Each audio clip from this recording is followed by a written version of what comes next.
Alhamdulillahirabbil alamin. Salatu wassalamu ala asyrafil anbiya wal mursalin. Nabiyina Rasulina Muhammad wa ala alihi wa ashabihi wa atba'ihi ila yaumiddin.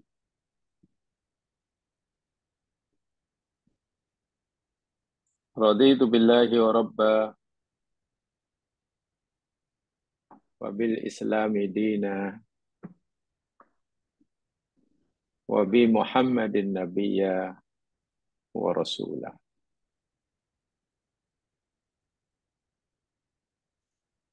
Rabbi israh li sadri wa yassir li amri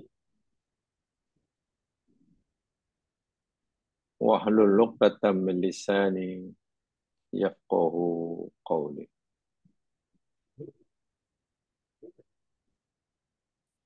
Allahumma ahyina hayatan thayyibata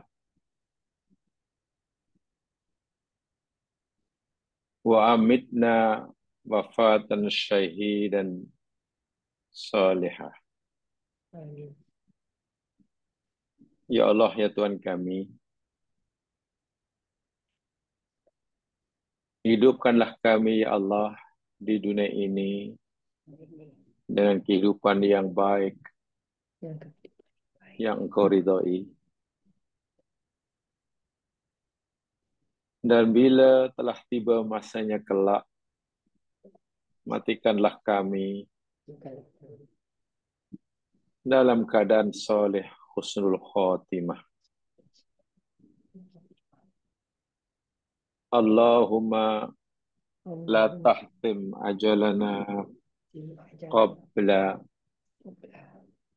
an natuba ilaika taubatan nasuha. Ya Allah, ya Tuhan kami, janganlah Engkau tutup ajal hayat kami sehingga kami dapat bertaubat daripada dosa-dosa kami dengan taubatan nasuha. Ya Allah, bantulah kami dapat memanfaatkan saki-baki umur yang Engkau berikan untuk menjalani kehidupan sesuai dengan apa yang Engkau kehendaki. Amin ya rabbal alamin.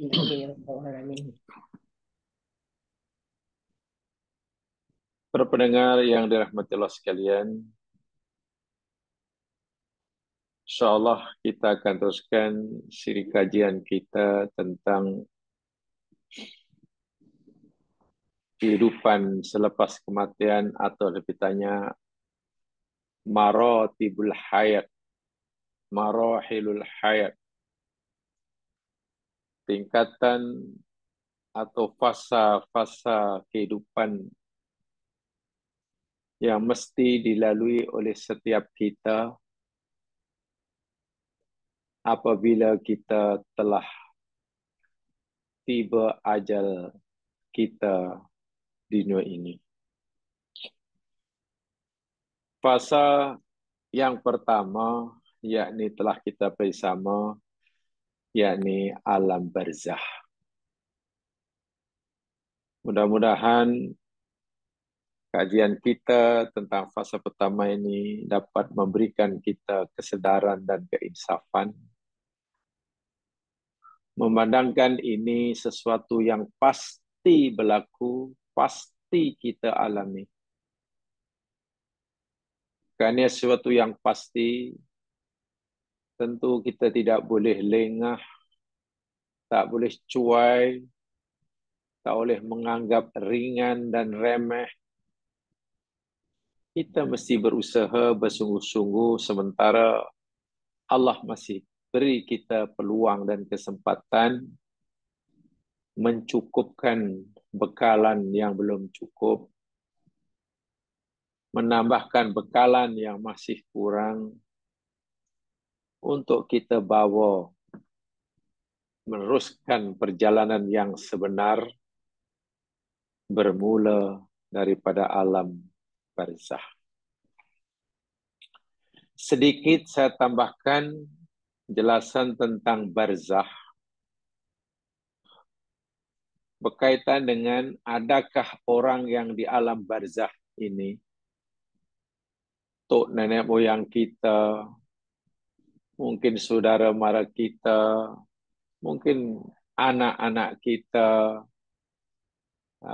pasangan hidup kita yang telah berada di alam barzah. Apakah mereka ini hidup di sana ataupun mati? Ada dua pendapat tentang sama ada orang yang di alam barzah ini boleh dikatakan hidup atau kita katakan sebagai mati. Ada dua pendapat. Kedua-duanya ini punya dalil dan punya alasan. Ini sebagai tambahan ilmu saja. Pendapat yang pertama, jemaah sekalian, dan ini pendapat ramai, majoriti daripada ulama, bahwa innal mayyita yahya ba'da dafni li ajli su'al, bahwasanya mayit itu, orang yang mati masuk ke alam barzah, mereka hidup. Selepas ditanam, kita tanam, mereka hidup. Li ajli su'al, karena tujuannya untuk disoal, diminta pertanggungjawaban. Wa annahu yu'adzabu ba'dal maut qabla al-ba'thi yaumal qiyamah. Dan sama ada mereka selepas disoal itu disiksa sebelum hari kebangkitan ataupun diberikan ganjaran dan pahala sebelum mereka dibangkitkan. Ada dua. Jadi pendapat majoriti, orang-orang yang sudah meninggalkan dunia, sekarang semuanya di alam barzah, mula daripada manusia pertama yang meninggal, hinggalah siapa yang meninggal saat ini, mereka semuanya hidup. Lebih-lebih lagi, karena dihidupkan untuk dipertanggungjawabkan. Lebih-lebih lagi, jika yang meninggal ini, orang yang mati syahid. Itu jelas hidup. Berdasarkan firman Allah di dalam surah Al-Baqarah ayat 154. Kita lihat surah Al-Baqarah ayat 154.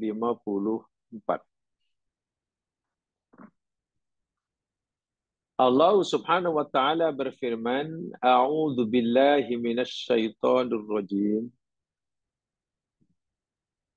ولا تقولوا لمن يقتل في سبيل الله أموات بل أحياء ولكن لا تشعرون. Al-Baqarah 154 yang bermaksud, dan janganlah kamu berkata bagi orang-orang yang terbunuh atau dibunuh di jalan Allah. Mati syahid maksudnya. Mereka itu orang-orang yang mati. Jangan kata begitu.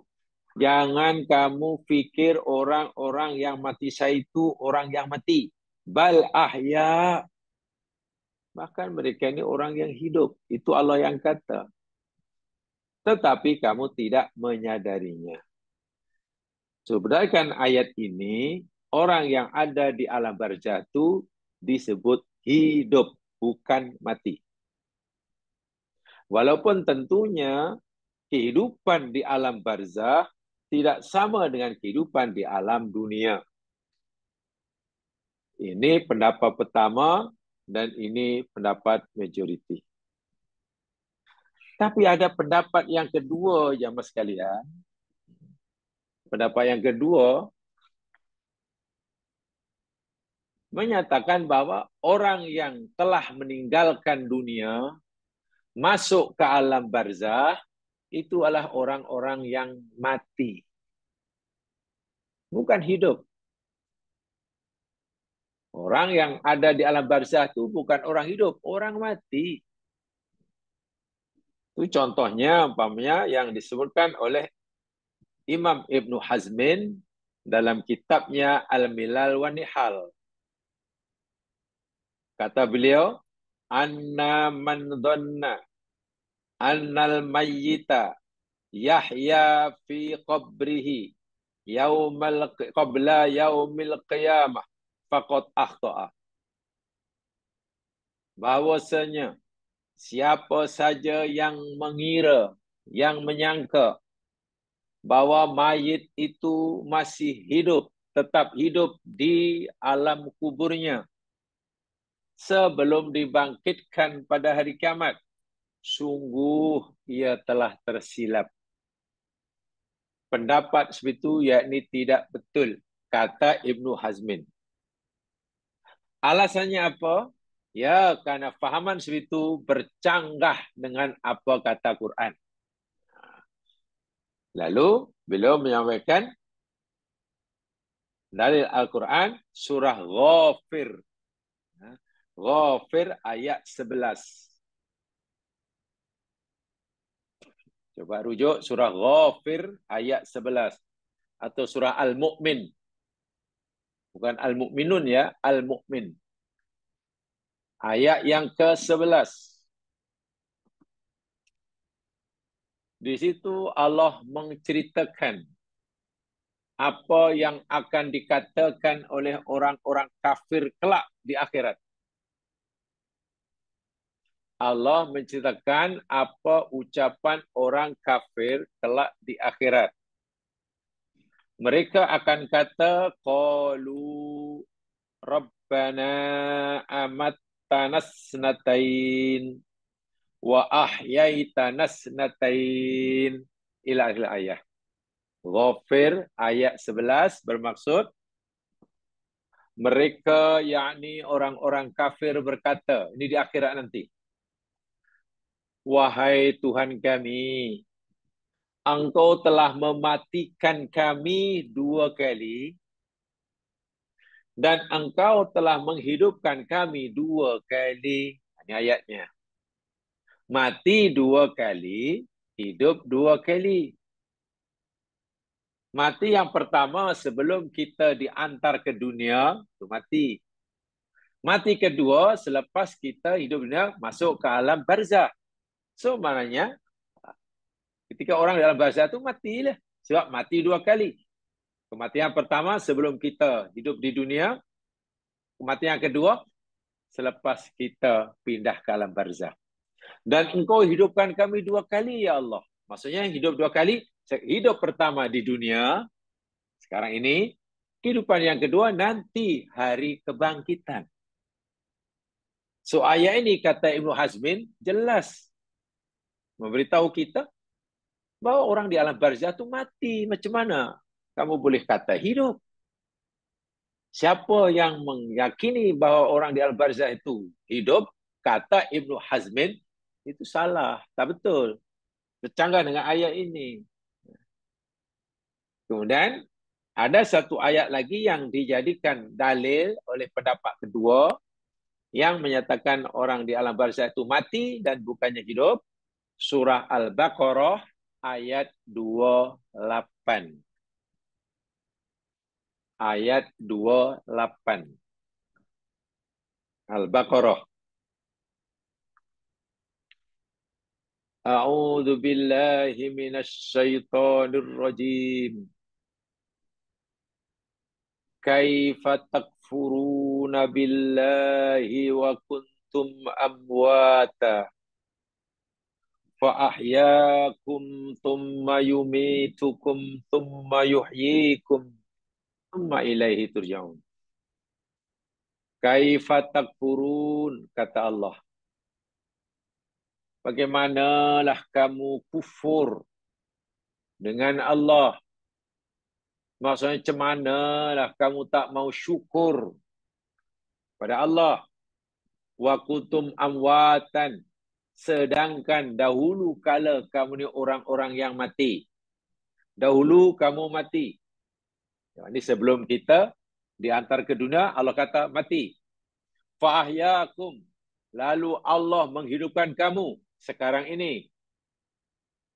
Tsumma yumitukum, korban sebab ini Allah matikan kamu masuk alam barzah.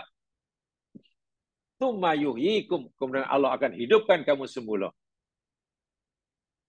So berdasarkan surah Al-Baqarah ayat 28 ini, mati 2 kali, hidup pun 2 kali.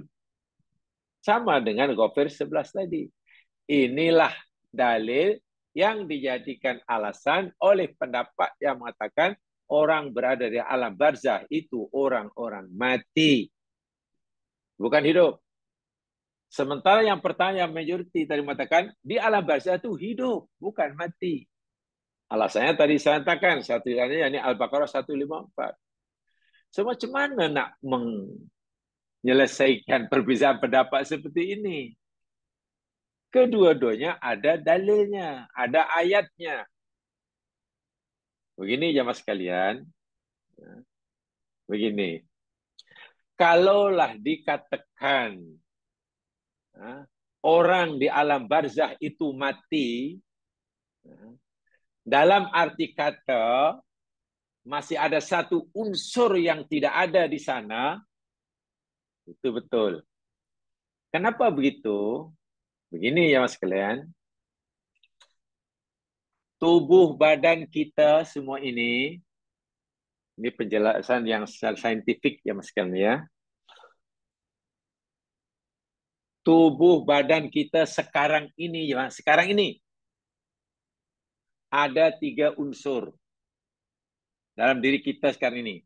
Satu unsur jasmaniah, jasad, tubuh badan kasar, luaran ini, jasad, badan. Kedua ada jiwa. Dalam diri kita ini ada jiwa. Kita tak tahu dibuat daripada apa jiwa itu. Tapi kalau jasad, Allah beritahu kita, Allah gunakan dengan bahan-bahan yang semuanya ada dalam tanah. Yang ketiga ada ruh. So dalam diri kita ada 3 ini. Bila 3 ini menyatu menjadi satu, ada badannya, ada jiwanya, ada roh, baru dikatakan hidup. Orang itu hidup. Tapi bila hilang satu, katalah badan tak ada, atau ketiganya belum bersatu. Ketiga-tiganya belum menjadi satu. Tubuh badan dengan jiwa, dengan roh belum menjadi satu. Pun dikatakan mati. Bila ketiga-tiganya belum menjadi satu, belum 3 in 1, dikatakan mati. Dahulu sebelum kita dicipta, dilahirkan oleh di dunia, kan badan belum ada. Bila badan tak ada, jiwa pun tak ada. Maka Allah kata, dahulu kamu mati. Sekarang hidup. Kenapa? Ketiga-tiga ini telah menjadi satu. Nanti bila pindah ke alam barzah, tinggal 2 saja yang pergi sana. Yakni jiwa dan roh. Roh akan terus menemani jiwa. Yang satu mana? Badannya. Badannya reput menjadi tanah. Karena di alam barzah ini, badan tidak ikut serta, maka disebut mati. Kalau mati, orang di alam barzah itu mati dalam pengertian ini, betul. Dan kita terima. Mati kerana hanya ada 2 unsur saja. Hanya ada jiwa dan roh. Badannya tak ada. Karena badannya sudah terurai menjadi tanah. Karena asal daripada tanah. Okay. Dan nanti bila tiga ni ada lagi, ada badan, ada jiwa, ada roh. Jadi satu, maka dikatakan hidup. Disebut semula, oh dia sudah hidup. Yakni nanti bila di akhirat, nanti fase yang kedua itu, yakni hari kebangkitan. Hidup. Nah, jadi istilah mati di situ di alam barzah mana mati? Mati dalam arti kata kerana sepatutnya tiga unsur jadi satu, tapi hanya ada dua saja. Bolehlah kalau mati dianggap itu. Tapi kenapa yang pertama-tama mengatakan dalam barzah itu hidup? Hidup kerana kan di alam barzah itu disoal, dipertanggungjawabkan, diberi ganjaran orang yang baik, disiksa. Nabi beritahu kepada kita di alam barzah itu ada siksa kubur, ada nikmat kubur. Alam barzah itu sama ada taman surga atau taman atau jurang api neraka. Bila mereka diberi nikmat, ada diberi nikmat, ada yang disiksa, mana mereka hidup, dapat merasai nikmat kubur, dapat merasai siksa kubur, mana mereka hiduplah. Hanya benda yang hidup saja yang merasakan nikmat dan siksa. Kalau mati, tak rasa. So, kedua-duanya betul, tapi perlu dijelaskan. Apa yang ada maksud di alam barzah itu hidup? Hidup karena mereka dapat merasai nikmat atau siksa. Walaupun hidup di alam barzah tidak sama dengan hidup di dunia dan tidak sama dengan kehidupan di akhirat. Nah, begitu. Tapi bagi mereka yang kata di alam barzah itu mati, betul juga. Mati. Kenapa katakan mati? Ya mati kerana hanya ada dua saja. Hanya ada jiwa ditemani oleh roh. Jasad tak ada. Mati ya. Itu pengertian mati di sini. InsyaAllah dengan memahami begitu, kedua-dua pendapat ini sebenarnya tidak bercanggah antara satu dengan yang lain. Dan kedua-dua pendapat tadi ada dalilnya. Jadi dengan begitu, dalam Al-Quran tidak ada ayat yang bercanggah berlawanan antara satu dengan yang lain. Sebenarnya keduanya saling memberikan kepada kita pengertian, kefahaman yang tepat. Baik, itu cara kita memahami ayat-ayat yang nampaknya berlawanan dan bertentangan seperti ini. Baik ya. Baik, sekarang jemaah sekalian kita teruskan fasa kehidupan yang berikutnya, fasa barzah, yakni fasa kedua, kebangkitan. Kebangkitan. Hidup semula, hari kebangkitan. Hari di mana manusia dipindahkan daripada alam barzah ke alam akhirat. Hidup semula maksudnya. Daripada mati, istilahnya karena badannya tak ada, hanya jiwa dan roh, sekarang dihidupkan. Tiga ada semula. Jadi bila bangkit dari kubur ke akhirat, namanya hari kebangkitan, itu ketiga-tiga ini ada semula. Allah ciptakan badannya semula, yang dah reput itu diciptakan dengan badan baru. Jiwa memang tidak mati, roh memang tak mati. Cantum jadi satu. Betul-betul di akhirat nanti, tubuh badan ada, jiwa ada, roh pun ada. Macam di dunia, dari segi komposisi tubuhnya. Walaupun hakikat kehidupan di akhirat tak samalah dengan kehidupan di sini. Tidak sama. Baik, saya bacakan dahulu apa yang dalam nota itu sebelum saya coba uraikan. Hari kebangkitan. Tahap kedua kehidupan selepas kematian adalah kebangkitan. Bahasa Arabnya yaumul ba'si, ba'at. Juga dikenal sebagai al-ba'as.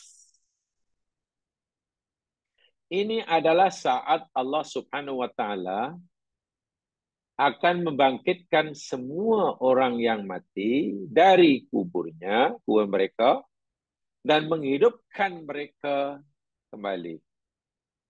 Hidupkan mereka semula. Peristiwa ini akan didahului oleh gempa bumi yang sangat-sangat dahsyat. Dan semua ciptaan Allah Subhanahu wa taala itu akan mengalami kehancuran secara total dan menyeluruh. Ini ayatnya surah Az-Zumar ayat 68. Wa nufikha fis-suri fasa'iqa man fis samawati wa man fil ard illa man syaa Allah. Thumma nufikha fihi ukhra fa idza hum qiyamun yanzurun. Wa nufikha dan ditiup fisuri sangkakala fasa'iqa lalu matilah sesiapa man fis samawati siapa sahaja yang ada di langit wa man fil ardi dan siapa yang ada di bumi illa man syaa Allah kecuali siapa yang Allah kehendaki belum mati. Semua makhluk hidup mati kecuali siapa yang Allah kehendaki belum mati. Itu tiupan pertama. Kemudian selepas beberapa waktu, wallahualam berapa tahun, berapa ribu tahun, wallahualam, tsumma nufikha fihi ukhra. Kemudian ditiupkan padanya kali yang lain, kali kedua. Dengan tiupan kedua ini, fa idza hum qiyamun yanzurun. Maka tiba-tiba mereka berdiri, diam, bangkit. Bangkit daripada mana? Bangkit daripada alam kubur. Mereka dikeluarkan dari alam kubur. Tidak lagi tinggal di alam barzah. Teruskan perjalanan di alam yang baru, tempat yang baru. Apa yang mereka lakukan di sana tu? Yanzurun. Mereka menunggu. Bukan memandang, menunggu. Menunggu giliran untuk dipanggil, dipertanyakan, dihisab, dihisab, ditimbang amalnya, diputuskan tempatnya surga atau neraka. Nah, inilah perpindahan manusia daripada alam barzah atau dipindahkannya manusia daripada alam barzah ke alam akhirat itu namanya hari kebangkitan. Yaumul Ba'thi. Ba'sun itu maknanya bergerak ya mas sekalian, digerakkan atau dibangkitkan. Yani ikhrajun nas ahya'an min kuburihim. Dikeluarkannya manusia dalam keadaan hidup dari kubur-kubur mereka. Dari kubur-kubur mereka. Jamaah yang dirahmati Allah sekalian. Baik, sekarang yang ingin saya tambahkan, ketika manusia dibangkitkan itu macam mana rupa bentuknya. Tadi katanya di alam kubur itu mati. Ikut ayat kita punya mati. Mati dalam arti kata satu unsur yang ada dalam tubuh manusia tidak ada. Yakni unsur badannya tak ada. Di alam kubur dah reput. Dua saja, jiwa dan roh. Bila Allah bangkitkan maknanya di akhirat nanti, dipindahkan akhirat, bukan hanya jiwa dan rohnya sahaja, tapi jasadnya pun oleh Allah diciptakan semula. Begitu maksudnya. Sehingga kehidupan di akhirat, karena itu hidup, betul-betul hidup, kita kembali 3 in 1 lagi. Jasadul insan alladzi kana fid dunya yurakkabu marratan ukhra yaumal qiyamah. Tubuh badan manusia di dunia yang setelah ia mati, tubuh badannya reput menjadi tanah. Nanti akan dirangkaikan semula. Akan dirangkaikan, disusun semula oleh Allah, tulang-tulang yang reput itu dihimpunkan dari kiamat dan terbentuk manusia sempurna. Ini keyakinan kita seperti itu. Tulang-tulang yang dah reput berselerak tah kemana, Allah berkuasa untuk merangkum, merangkaikan, merakit semula menjadi tubuh badan yang sempurna seperti sedia kala. Sedia kala. Perkara ini wajib kita yakini sebagai orang mukmin. Walaupun benda seperti ini, perkara ini dahulu yang ditolak mentah-mentah oleh orang kafir. Orang kafir tolak mentah-mentah ajaran yang disebutkan oleh Nabi bahwa orang yang dah mati nanti akan dihidupkan semula lengkap dengan tubuh badannya, rambutnya, kepalanya, hidungnya, tangan, kulit, mulut. Mereka tak percaya. Mereka tolak, itu karut, kata mereka. Dan ini dinyata oleh Allah Subhanahu wa taala. Jamaah boleh lihat di dalam surah Yasin contohnya ya. Lihat surah Yasin.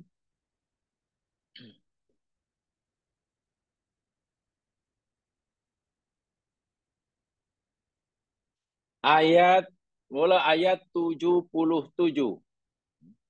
Lihat surah Yasin mula ayat 77. Ini yang ditolak oleh orang kafir Makkah. Lalu Allah menjelaskannya dan sains telah membuktikannya. Kajian sains kini telah membuktikan akan kebenaran kehidupan selepas mati, dirangkaikan surat tulang-tulang yang terput. Nanti saya jelaskan. Baik. Orang kafir tidak percaya sama sekali bila orang mati akan dihidupkan lengkap dengan tubuh badannya, tulang-tulang reput itu akan disusun semula. Firman Allah dalam surah Yasin mula ayat 77. Awalam yarul insanu anna khalaqnahu min nutfah fa idza huwa khasimun mubin. Dan tidakkah manusia itu telah melihat bahwasanya kami telah menciptakan dia daripada nutfah.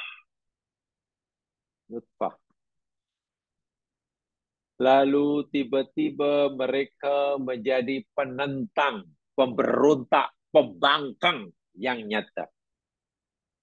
Pelik manusia ini. Allah cipta daripada nutfah yang jika bukan karena kuasa dan kehendak Allah, nutfah itu akan hanya akan jadi kotoran. Dengan kemurahan, kekuasaan, kasih Allah, menjadi manusia yang bergagah perkasa, dia akhirnya menjadi orang yang kuat melawan, menentang, membangkang Allah. Ma'iyadzubillah. Bahkan wa daraba lana matalan wa nasiya khalqah. Qala may yuhyil 'izama wa hiya ramim. Dan dia manusia itu telah buat perumpamaan bagi kami.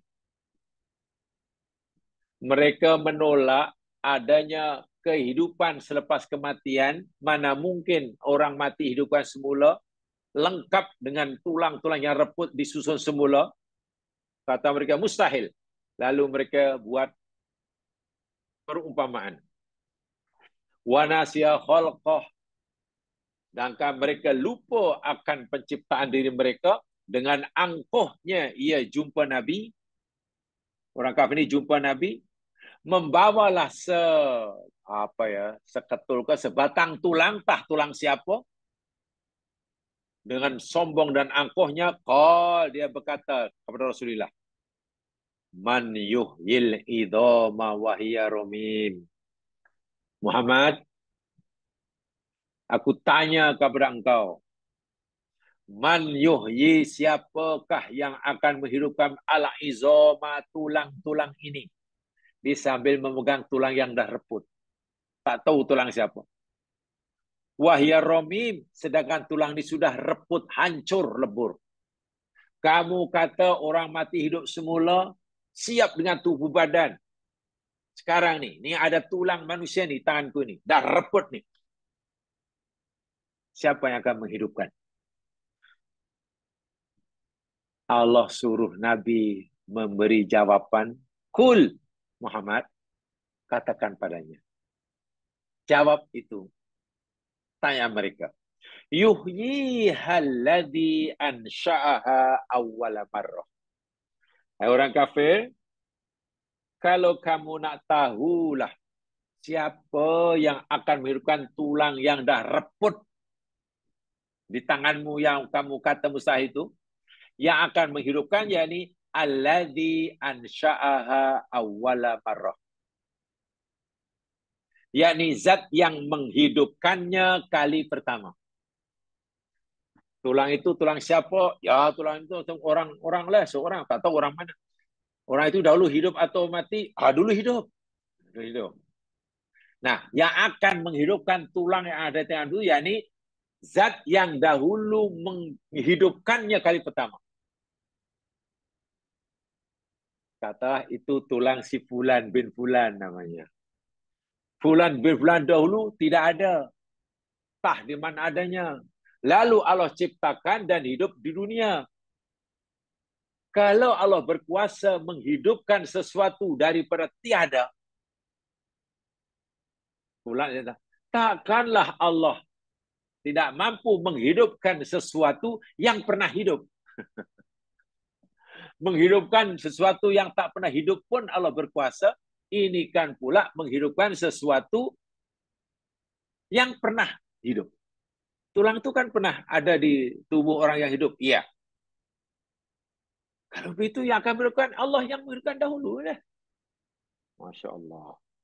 Wa huwa bikulli khalqin alim. Dan Allah itu maha mengetahui akan segala ciptaannya. Apa maksudnya? Alim bikulli khalqin. Allah tahu akan segala ciptaannya kerana tidak mungkin nanti Allah tersilap. Subhanallah. Tidak mungkin Allah tersilap. Maha suci Allah daripada tersilap. Menghidupkan tulang-tulang tubuh badan saya di akhirat, rupanya silap. Bukan tulang saya yang Allah rangkaikan. Tulang orang lain. Tidak mungkin. Allah kenal sungguh tulang-tulang diri saya yang Allah cipta sendiri. Walaupun nanti tulang saya sudah reput jadi tanah bila saya sudah di alam barzah, nanti dibangkitkan ya daripada tulang saya itulah. Bukan orang lain. Tak ada yang tersilap. Ini silap lah. Ini bukan tulang awak ni, tulang lain ni. Patutlah kecil. Allah tu alim. Masya Allah. Alim. So bagaimana ia mungkin berlaku ya mas sekalian? Ini dijelaskan oleh Nabi Sallallahu Alaihi Wasallam. Begini ceritanya. Di dalam hadis Bukhari, bagaimana mungkin adakah akal kita menerimanya? Iman kita wajib menerima. Wajib. Tapi adakah ini boleh difahami oleh orang yang berakal walaupun dia belum mukmin? Iya. Kemungkinan tulang-tulang yang reput itu dihidupkan semula dan yang semula itu adakah boleh diterima oleh orang yang berakal walaupun dia bukan mukmin? Jawapannya boleh. Bagaimana penjelasannya? Begini. Ini cerita hari kebangkitan ya. Di dalam hadis yang bersumber daripada Abi Hurairah radhiyallahu anhu. Hadis ini diriwayatkan oleh Imam Al-Bukhari. Kalau dalam Sahih Bukhari, nomor hadisnya 4935. Ini pernah saya rujuk. Dan juga diriwayatkan oleh Imam Muslim. Kalau dalam Sahih Muslim, nomor hadisnya yang ke-2955. Tadi dalam Bukhari 4935. Maknanya syekh, guru besar istilahnya. Maha guru dalam hadis Bukhari Muslim meriwayatkannya. Jadi dari segi sahihnya, kesahihannya sangat-sangat dipercayai. Bersumber Abi Hurairah radhiyallahu anhu. Nabi pernah bersabda. Begini sabda Nabi. Ma bainan nafkhatain arba'un. Masa antara dua tiupan sangkakala. Kan tadi sudah disebutkan jemaah sekalian ya. Ada 2 kali tiupan. Dalam ayat yang Az-Zumar ayat 68 tadi. Kali pertama semua hancur, kali kedua hidup semula. Kata Nabi, masa antara 2 tiupan sangkakala itu selama 40.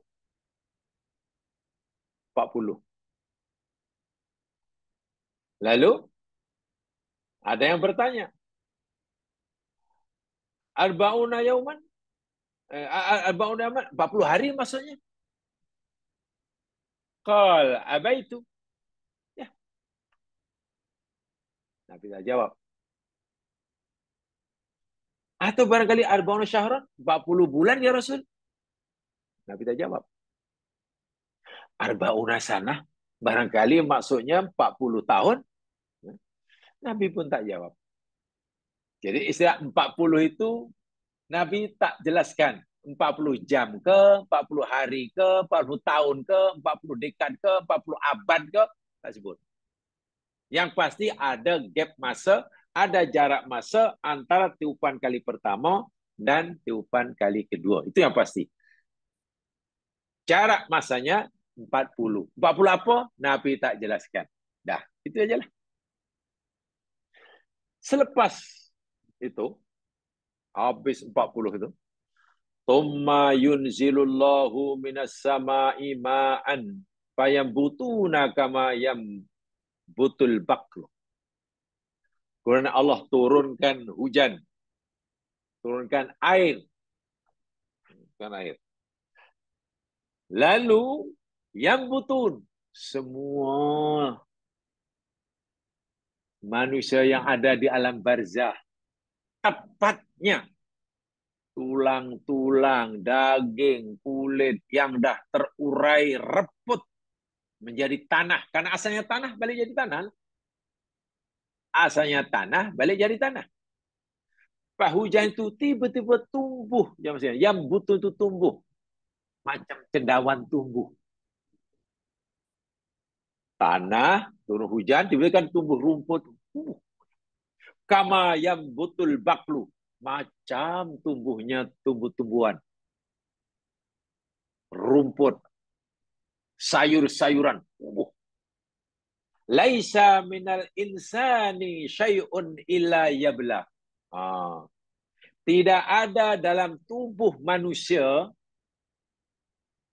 tidak ada dalam diri saya, tubuh saya, bila manusia kita dah mati,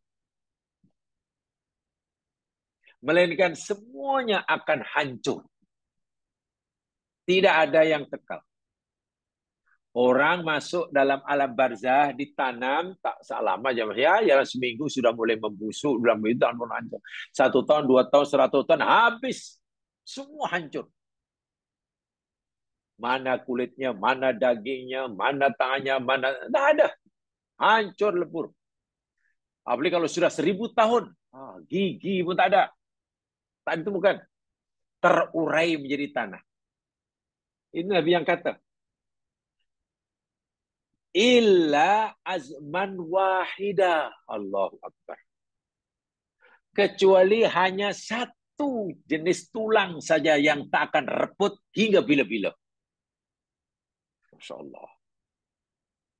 Maknanya, kalau orang itu berada di alam barzah mati, katalah menurut kiraan waktu yang hidup sudah 1 juta tahun umpamanya. Ya, bila 1 juta tahun sudah mati itu maknanya mana? Kalau digali apa yang ada? Tak ada. Semua ada tulang pun dah. Tengkorak pun dah. Hancur lebur.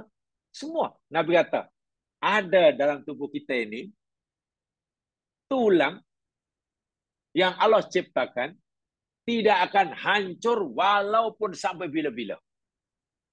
Masya Allah. Apa itu? Ajbud Nabi. Ajbud Nabi. Nabi kata ajbud Nabi. Bahasa kita orang Melayu, tulang ekor. Tulang tulang tongking apa namanya? Tulang ekor. Ya kata orang-orang bijak pandai, koksik. Kata orang terpelajar namanya koksik.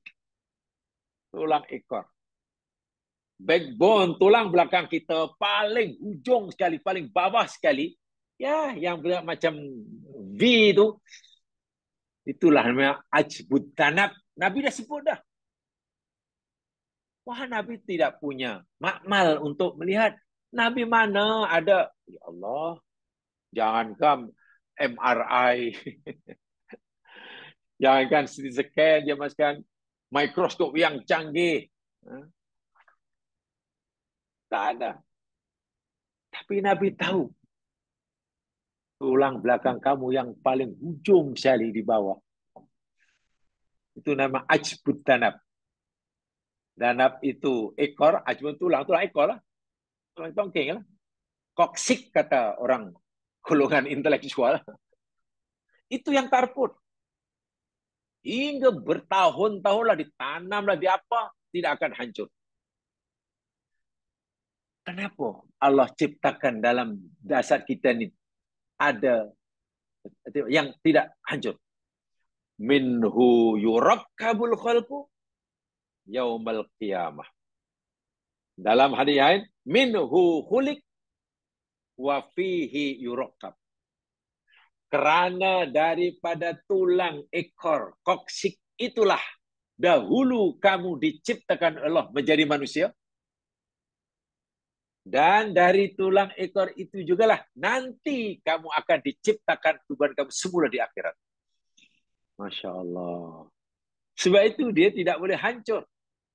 Dan ini telah dibuktikan secara saintifik jamaah sekalian.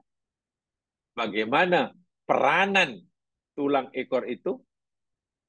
Yang Nabi katakan, dari situlah dahulu kamu mula diciptakan. Dan dari itu juga nanti kamu akan dihidupkan semula. Begini ceritanya. Ini kajian saintifik. Jamaah sekalian, lebih kurang pada tahun 2003 yang lalu, belum lama. Ya, 21 tahun lepas lah. 21 tahun yang lalu, 20 ya lah, 21 tahun yang lalu. 2003. Sekarang 2004 kan. Seorang dokter muslim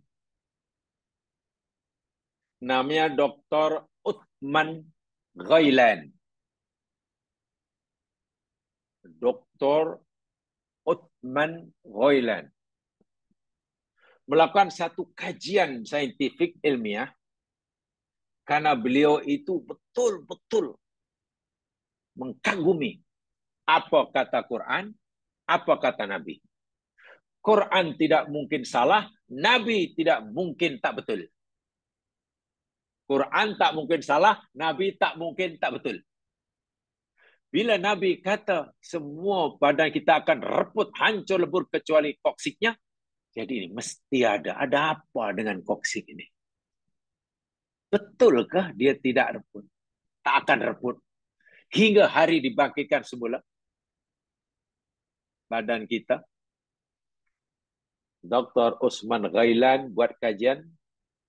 Caranya dengan membakar tulang ekor. Dicari dan dicari, ya bagaimana caranya wallahu alam, lalu temukanlah koksik seorang. Jadi bukan koksik itu. Ya, ini dengan tujuan kajian tidak mengapa. Lalu dibakar ya mas kalian. Betul dibakar. Ya seperti mana membakar tulang yang lain lah. Tulang yang lain dibakar, yang itu pun dibakar, hancur. Hangus, terbakar semuanya. Jadi abu. Setelah jadi abu,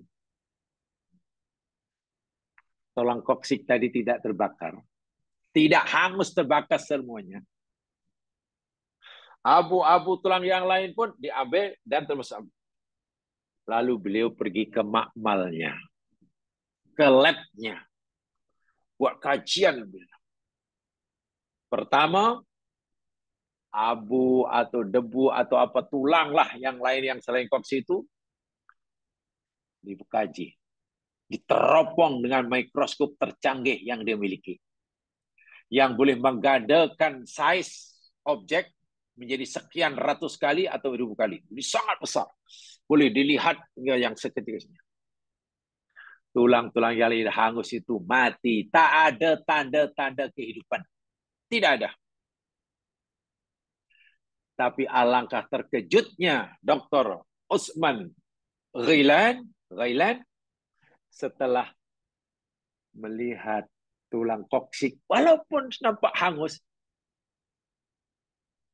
diteropong dengan mikroskop yang tercanggih.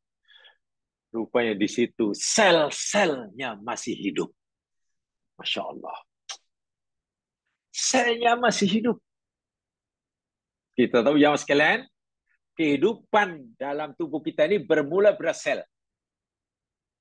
Kan badan kita ini sebenarnya kan hanya lunggukan sel yang sekalian. Sel. Dan sel itu memang ada dan Allah pun cerita pada kita. Bila spermatozoa lelaki bercantum dengan apa namanya ovum perempuan menjadi nutfah.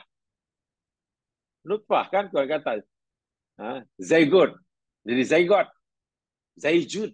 Nutfah. Satu sel membelah jadi 2, jadi 3, jadi 4, jadi 8, jadi sel. Dan itu adalah awal kehidupan kita dalam diri kita. Sel itu. Dan sel itu hidup. Dan sudah maklum, sel itu kan terdiri pada sekian banyak apa ya mas Kiran? Molekul. Sel bila dipisah-pisah-pisah jadi molekul. Molekul itu masih terlalu besar. Bila dipisahkan lagi, cerai-cerai lagi, menjadi paling kecil. Namanya atom. Atom. Gabungan beberapa atom jadi satu molekul. Contoh molekul air. Contoh molekul air. Kan tidak ada 2 apa namanya atom. Atom H dan atom O. H-nya 2, O-nya 1. Jadilah molekul air. Dipanggil H2O. Gabungan daripada molekul aja jadilah sel. Jadi sel itu terdiri banyak molekul. Molekul daripada atom. Atom itu pun kalau dipisah-pisah, dicerai-cerai, lebih kecil lagi. Menjadi subatomik. Paling tidak ada 3 dalam subatomik. Ada apa elektronnya, ada protonnya, ada neutronnya. Ada proton, ada itu. Subhanallah, sel tulang ekor itu tidak mati. Wah, sudah dibakar hangus. Allahu Akbar. Dan ini disaksikan oleh saintis-saintis daripada Universiti San'a di Yaman. Saintis-saintis daripada Universiti Al-Azhar, Mesir. Subhanallah. Bahwa sel tulang belakang, atau lebih tepatnya sel koksik, kata Nabi, ajbutanab, sama sekali tidak akan mati.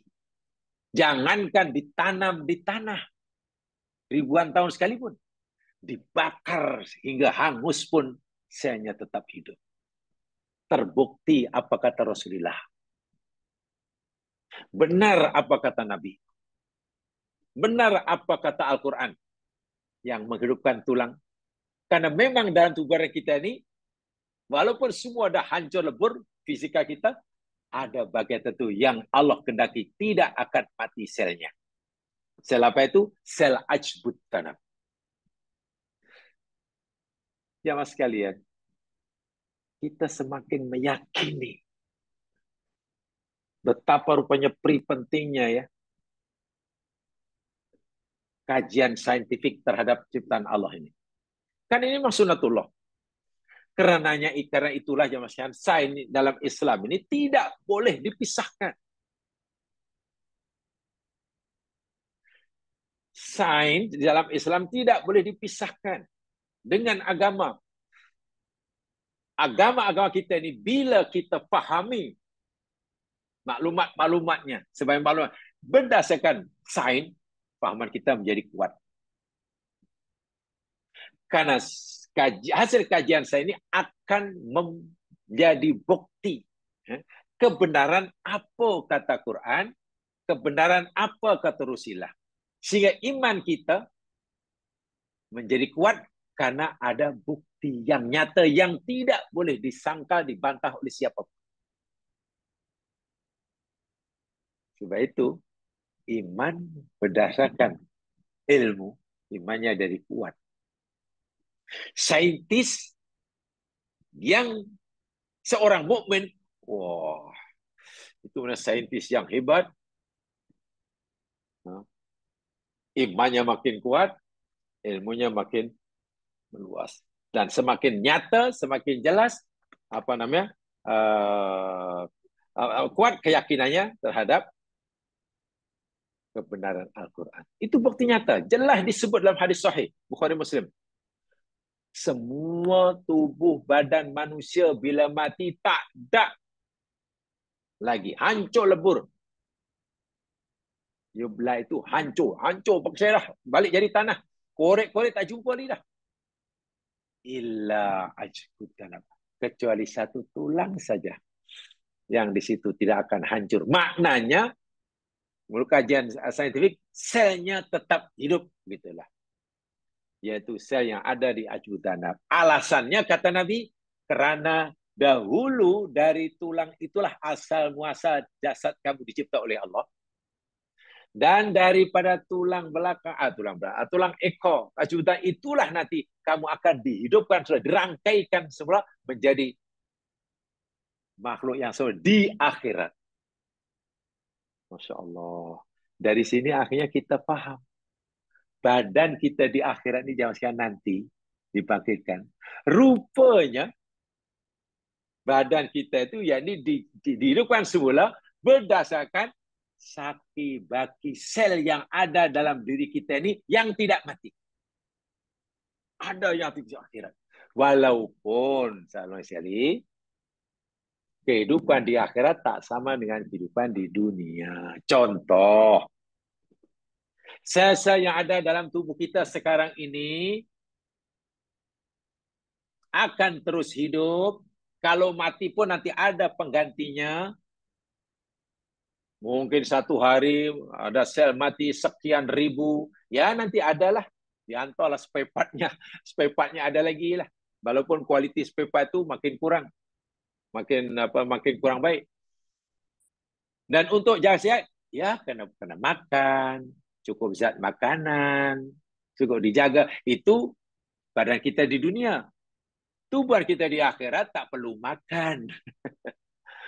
Oh, kalau mau nanti badan kamu di akhirat sihat, kamu kena rajinlah makan suplemen lah. Jangan sekali-kali makan banyak-banyak makan kismis ya. Nanti tak, badan akhirat lain. Badan di akhirat lain jamaah sekalian. Bahkan, nah itu kajian pertama ya. Dr. Osman Al-Jilani, jamaah sekalian tadi, yang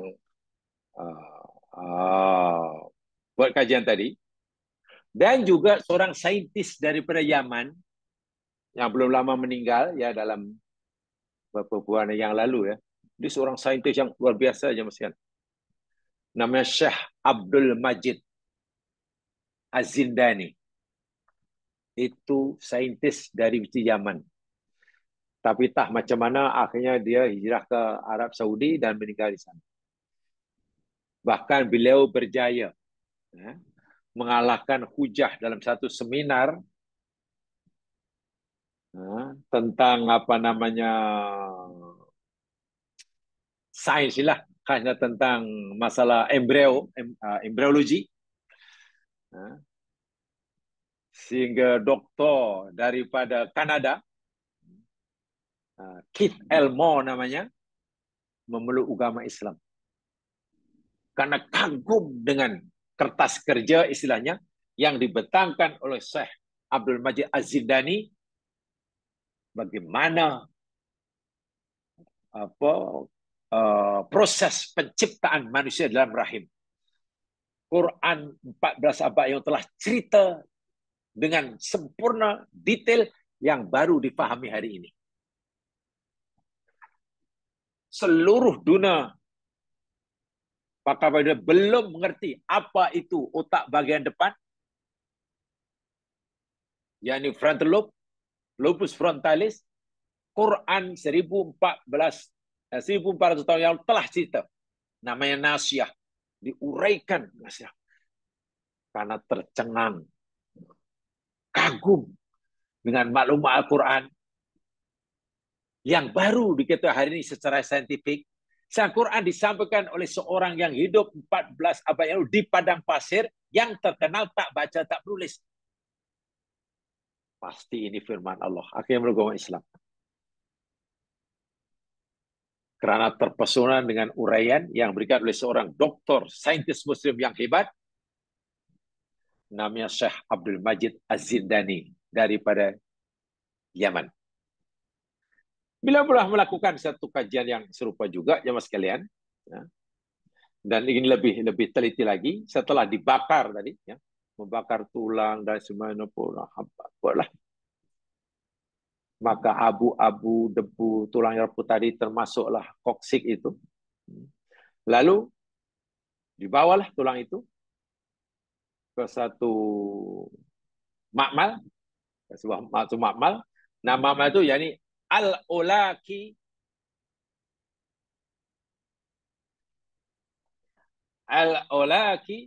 Laboratory di Sana'a. Laboratorium Al-Ulaki di Sana'a, Yaman. Untuk dianalisis, dikaji. Selepas dikaji oleh yang ampunya lab itu, yang punya lab itu rupa-rupanya nama dia Dr. Al-Ulaki. Jadi nama labnya diberi nama Al-Ulaki Lab lah. Beliau adalah seorang saintis, seorang profesor dalam bidang histologi,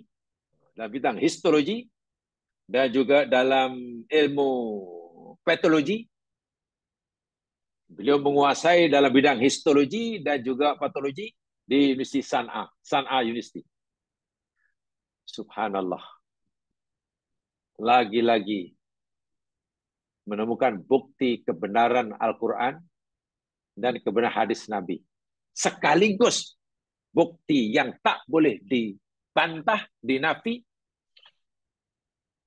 bahwa hari kebangkitan itu pasti adanya, dan yang dibangkitkan itu bukan hanya jiwa dan roh saya, tapi dengan tubuh badan yang dah reput jadi tanah.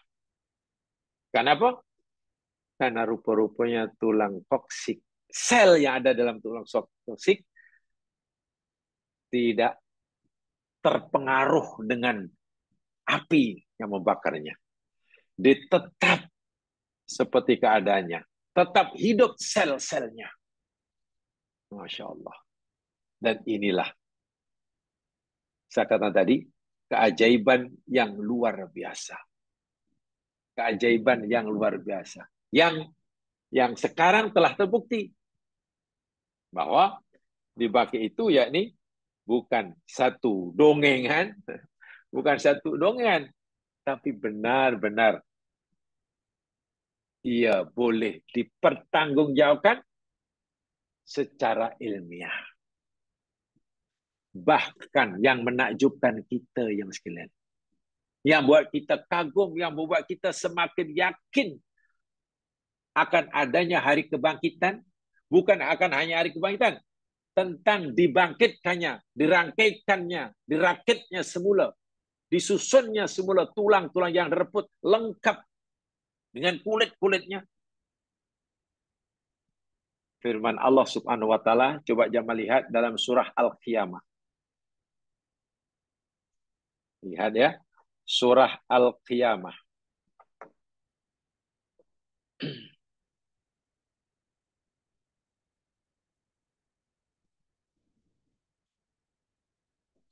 Surah yang ke-75.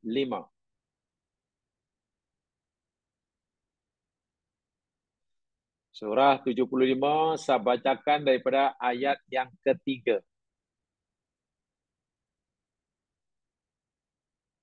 Ayat 3 dan 4.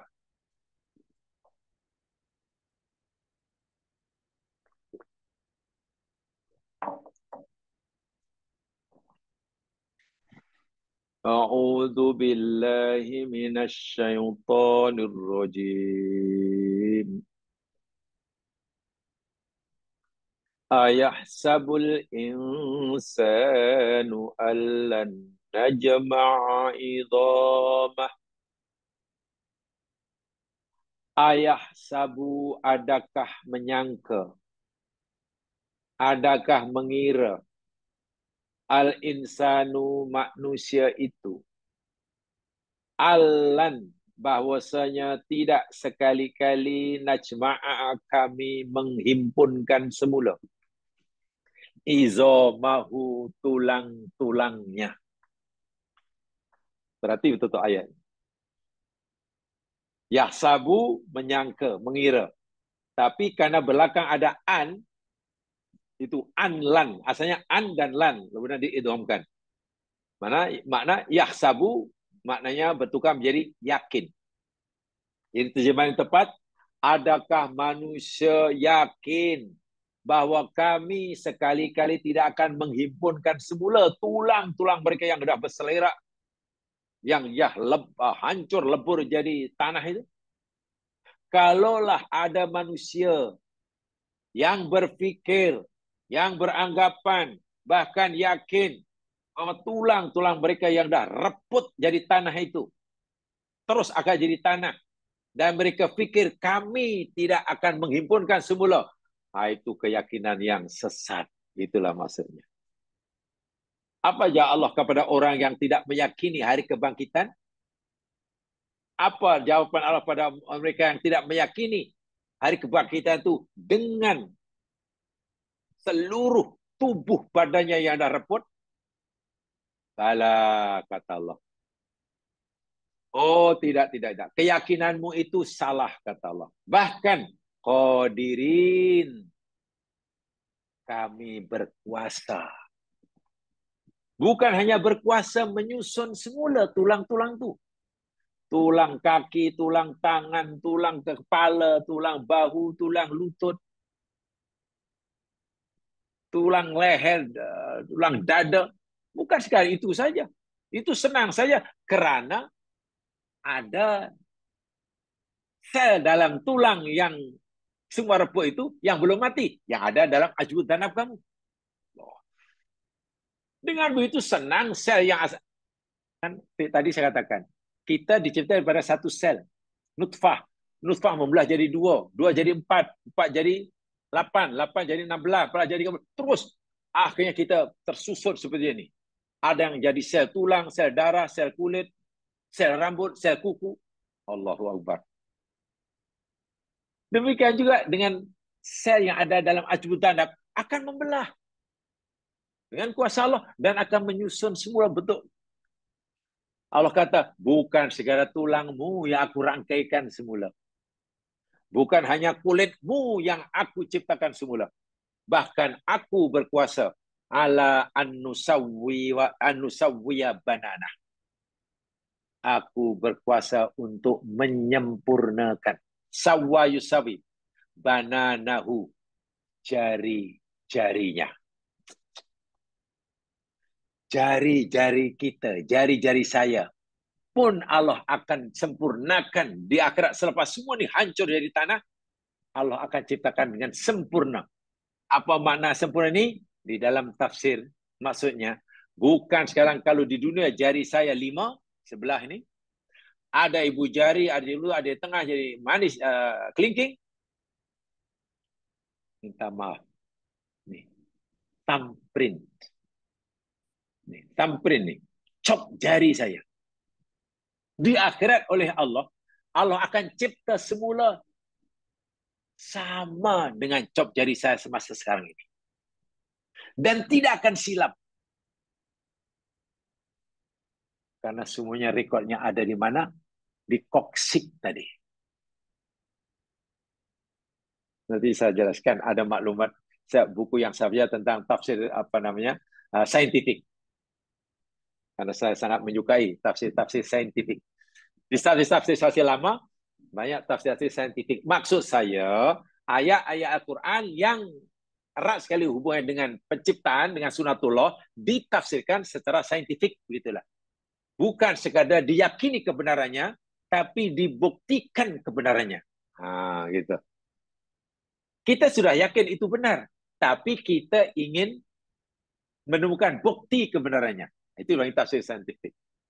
Jari saya, dengan jari jamaah sekalian, dengan jari seluruh dunia, cop jarinya, thumbprintnya tidak ada yang sama. Walaupun jari-jari saya, tulang, kulit, semua sudah repot jadi tanah, karena sudah ribuan tahun kita di alam barzah, berjuta tahun barangkali, dibangkitkan, bukan ada tulang semula tersusun, kulit ada lagi, bahkan jari pun Allah lukis, ya, dan lukisannya sama betul dengan semasa kita di dunia ini. Kagum tak kagum? Inilah hari kebangkitan. So itu bila hidup di akhirat, bangkit akhirat namanya hidup. Hidup betul hidup. Hidup karena jasad ada, jiwa ada, ruh pun ada. Ya mas sekalian, saya yakin semua sudah menghafal. Paling tidak lancar lah baca surah Yasin kan. Dalam surah Yasin kan ada ayat yang berbunyi al-yauma nakhtimu ala afwahihim. Pada hari itu kami tutup mulut-mulut mereka. Allahu Akbar. Mulut kami tutup. Wa tukallimuna aydihim. Dan tangan-tangan mereka akan berkata-kata kepada kami, memberi maklumat, memberi keterangan, memberikan kesaksian. Wa tashhadu arjuluhum, kaki-kaki mereka pun juga bersedia menjadi saksi yang akan memberikan keterangan di hadapan Allah ketika kita didakwa di hadapan Allah. Saksi terhadap apa? Bima kanu yaksibun. Dan apa saja yang mereka lakukan. Macam-macam yang kita lakukan di dunia ini. Ada yang lurus, ada yang bengkok, ada yang betul, ada tak betul. Yang besar, yang kecil, yang nampak, yang tak nampak. Dicatat semuanya. Setelah dicatat akan dijadikan bukti pendakwaan di akhirat. Setelah kita dibangkitkan. Ibarat di dunia, bila ada orang terdakwa dituduh di bilik atau kandang orang bersalah, lalu ada pendakwa raya, mestilah mengumpulkan bukti. Ini kertas pendakwaan bahwa kamu gini-gini, kata pendakwa raya. Ada pembela di dunia, ada. Ada saksi, ada bukti, iya. Di akhirat pun lebih kurang begitu. Ada pendakwaan, ada bukti pendakwaannya. Apa yang akan menjadi bukti pendakwaan untuk berdakwah di akhirat?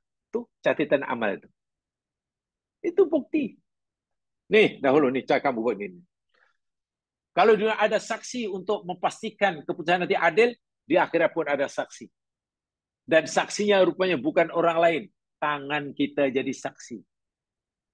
Kalau di dunia, tangan pun boleh menjadi saksi dan bukti. Contoh, ada orang masuk rumah orang lain, nak mencuri. Mencuri rumah orang lain, lalu pergi, tak tertangkap. Mungkin CCTV tak ada. Macam mana? Macam mana polis nak kesan pencuri ni? Oh, di pintu dia, gagang pintu dia ada kesan cop jarinya. Cop jari ada. Di situ ada rambutnya. Ada DNA-nya. Tengok. Kalau rambut pun boleh memberikan, boleh jadi bukti. Cop jari pun boleh jadi bukti. Di dunia, itu kita pun boleh memahami percakapan cop jari. Takkanlah Allah Subhanahu wa taala tidak memahami apa kata tangan, sedangkan Allah yang menciptanya. Subhanallah. Itu fungsinya, jari diciptakan semula sempurna, itu satu di antaranya fungsinya. Jadi badan kita diciptakan semula bila bangkit bukan untuk disiksa, bukan. Tapi dijadikan alat oleh Allah untuk menyampaikan siksanya pada mereka yang berat disiksa. Dijadikan wasilah oleh Allah untuk menyampaikan nikmatnya kepada mereka yang berat dapat nikmat. Tubuh badan kita menjadi sarana. Bukan disiksa. Yang disiksa jiwanya. Sebab itu tengok dalam Al-Quran. Kullama nadijat juluduhum badalnahum juludan ghairuha liyadhuqul adzab. Quran kata setiap kali kulit-kulit mereka hangus, terbakar. Yang di neraka itulah. Aku ganti, kata Allah. Kami ganti dengan kulit baru yang lain. Hangus ganti baru. Hangus pulih semula. Kenapa begitu? Liyadhuqul adzab. Supaya mereka terus-menerus merasai azabnya neraka. Pertanyaannya, kenapa Allah kata setiap kali kulit mereka hangus terbakar? Kenapa Allah tak kata setiap kali rambut mereka terbakar? Setiap kali gigi mereka terbakar? Tapi kenapa disebut kulit? Ya, karena fungsi kulit di dunia dengan fungsi kulit jasa kita di akhirat sama. Dia rasa. Dia rasa. Orang yang di neraka baru akan merasai panasnya neraka bila mereka ada kulit dan kulitnya sehat. Kulit sebagai sarana. Bukan kulitnya disiksa. Yang disiksa yang punya kulit. Masuk surga ada mata, ada tangan, ada lidah, ada makan semua. Yang merasai nikmatnya tentu bukan mulutnya yang memakan buah-buah surga. Jiwanya. Yang merasai kebahagiaan bukan matanya melihat pemandangan yang indah. Bahkan boleh melihat Allah Subhanahu wa taala dengan cara yang sesuai bagi Allah. Tapi jiwanya. Mata dijadikan alat. Hanya saja jamaah sekalian, keadaan tubuh badan kita di akhirat nanti bila dibangkitkan, walaupun ia dibangkitkan daripada bahan yang masih tertinggal dalam badan kita sekarang, yakni yang ada dalam toksik kita. Jadi ada yang dalam badan kita ni yang nanti kita bawa sampai akhirat ada. Apa itu toksik? Itu nanti terus sampai ke akhirat tu. Tapi berbezalah.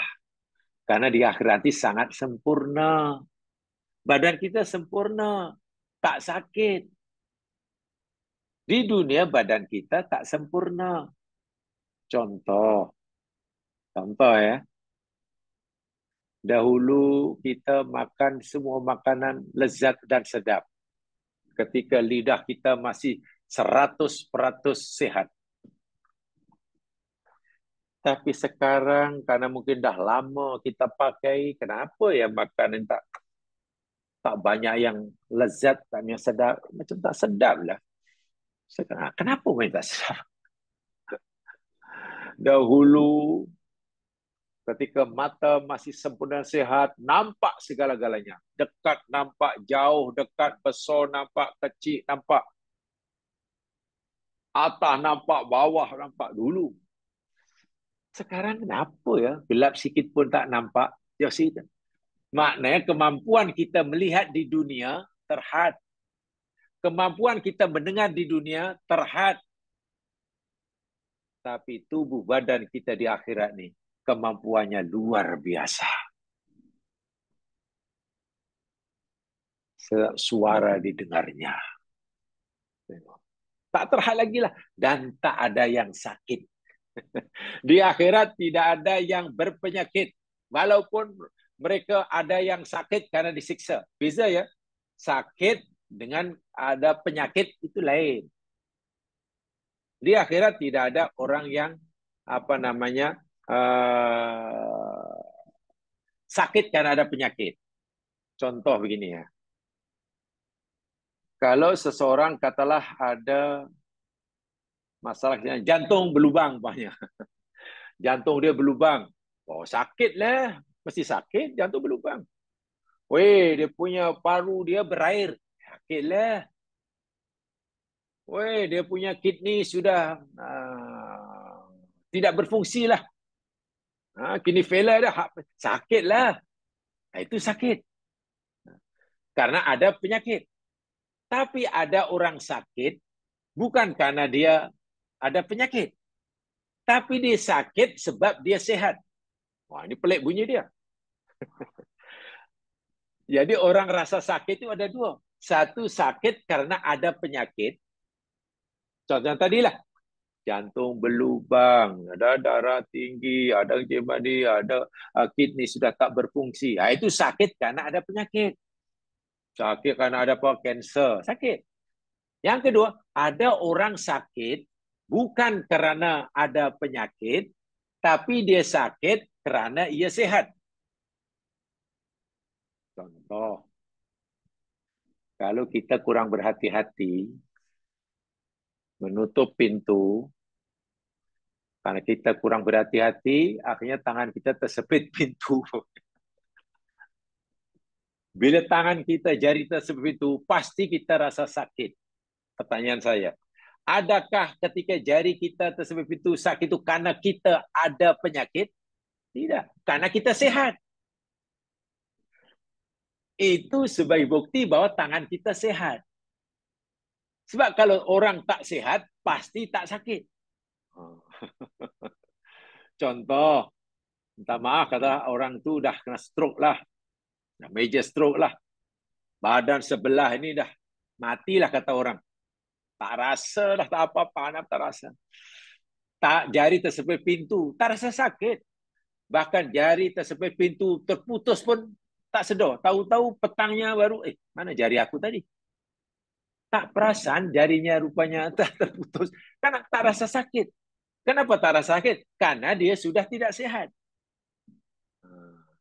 Sehingga kalau kita tersepit, terkena pintu, terhantuk kepala kita dan sakit, kata Dr. Hamka, bersyukurlah. Itu ajaran tasawuf moden Dr. Hamka. Bila kamu terhantuk kepala kamu dan sakit, tersepak apa, kaki kamu sakit berdarah, bersyukurlah. Macam mana doktor? Buya, boleh kita sakit bersyukur. Ya, karena kalau kamu masih terasa sakit, itu sebagai bukti bahwa kamu ini orang yang sehat. Betul juga ya.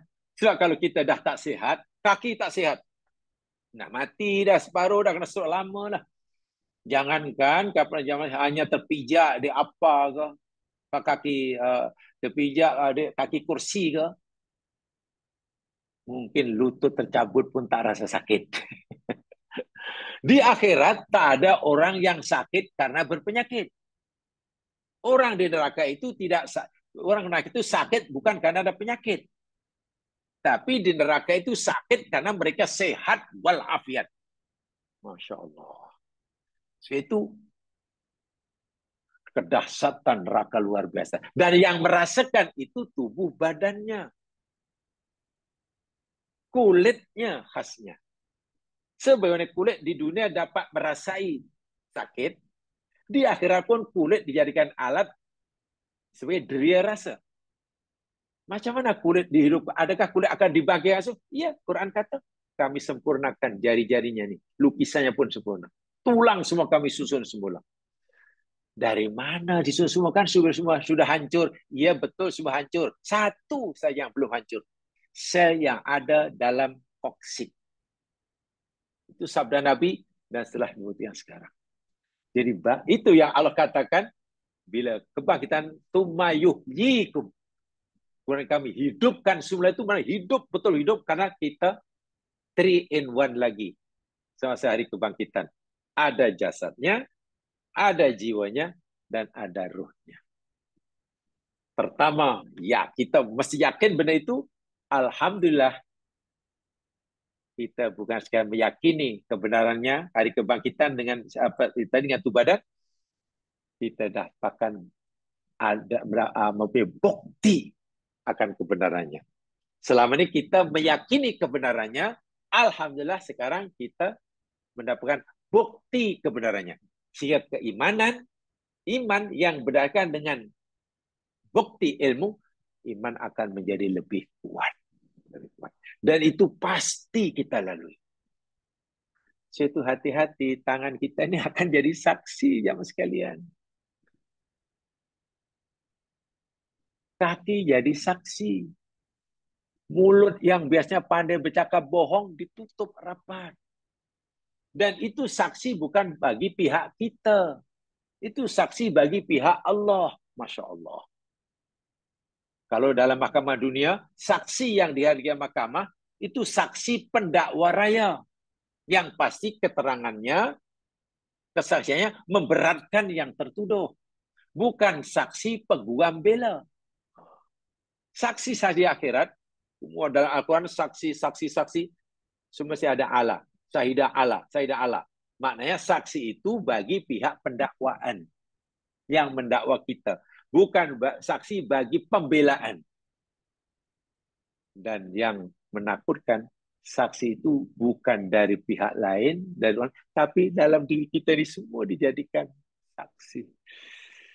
Subhanallah. Sebab itu akan dibangkitkan sama hatta jari jemarinya. Itu hari kebangkitan. Suatu yang pasti akan dilalui. Kewajiban kita tentu mempersiapkan bekalan yang secukupnya, menghadapi segala-galanya yang telah diberitakan oleh kita lalui dengan jayanya, dan Allah telah beri garis panduan. Kalau kamu ingin berjam lalunya dengan jaya, mesti gini. Itulah kewajiban kita sebetulnya yang perlu kita renung setiap saat, yang perlu kita keutamaan setiap masa. Minta maaf lebih-lebih lagi ketika masa yang Allah peruntukkan buat kita semakin suntuk. Itu yang hendaklah membuat kita sedar sungguh-sungguh. Masa yang Allah berikan pada kita untuk menyempurnakan, mencukupkan bekalan semakin suntuk. Bila kita faham dan sedar itu, ya pasti kita tidak akan membuang-buang masa, mensia-siakan kesempatan sekecil apapun. Pasti kita akan terus berusaha, setiap yang keluar dari mulut kita, setiap langkah kita, perbuatan kita, adalah dapat menambahkan bekalan. Bukan menambahkan bebanan. Itu ingatan saya pada diri saya sendiri yang tentu masih jauh daripada sempurna, tapi sebagai hamba Allah tidak boleh berputus asa untuk terus mencari rahmat Allah Subhanahu wa Ta'ala. Jemaah sekalian, itu saja yang sempat saya sampaikan dalam hari ini tentang fasa kedua, yakni fasa kebangkitan. Mudah-mudahanlah menambahkan sedikit pengetahuan bagi kita dan jadi panduan dalam menjalani syaki bagi kehidupan ini agar ia lebih baik daripada masa-masa yang lalu. InsyaAllah. Kurang lebihnya mohon dimaafkan. Menurut bacaan takbir farah dan surah Wal-Asr. Subhanakallahumma wa bihamdika. Asyhadu an la ilaha illa anta. Astaghfiruka wa atubu ilaik. A'udzu billahi minasyaitonir rajim. Wal 'ashr. Innal insana lafi khusr. Illa alladziina aamanu wa 'amilus shalihaat. wa tawasau bil haq wa tawasau bis sabr. Assalamualaikum warahmatullahi wabarakatuh.